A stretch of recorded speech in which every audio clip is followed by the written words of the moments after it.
Hello বন্ধুরা, শুভ দুপুর। আজকে আমার হাজব্যান্ডে টাইম পেয়েছে, আজকে বাজার টাজার করে নিয়ে এসছে, বেশি বেশি করে বাজার করে চলে এসছে নিয়ে। তো ওই সপ্তাহে দুবার যাওয়ার টাইম পায়। তো ওই টমেটো নিয়ে এসছে, এগুলো সব তো গুছাবো, সব ফ্রিজ থেকে নিয়ে চলে এসছে, এটা গুছাবো বলে। শিম, এদিকে পেঁয়াজ, কুমড়ো, তারপর উচ্ছে, তার বেগুন, তা বাড়িতে আদা ছিল না, আদা, গাজর। আর এই যে এটা আমার খুব প্রিয়, এই যে এটা কী বলো তো, আজ বৃহস্পতিবার, এই আমলা দেবো ঠাকুরকে, খুব সুন্দর।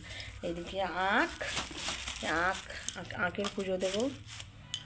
আর এদিকে এটা চেনো, এটা আমার খুব প্রিয়, আমি ছোলা কচুয়ের নাম, আমার খুব প্রিয়। আমি আজকে করবো না এই রান্নাটা। হ্যাঁ, আজকে এমনিতে বৃহস্পতিবার, নিরামিষ, মুগের ডাল বসিয়ে দিয়েছি ওদিকে। আর এইটা কুটে ফেলেছি, গাজর, আলু, বেগুন টেগুন সব কুটে ফেলেছি, রান্না করব। চকোটা হয়ে গেছে আমার এদিকে।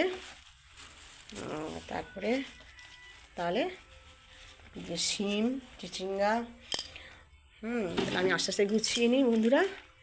তাহলে আবার দেখা হবে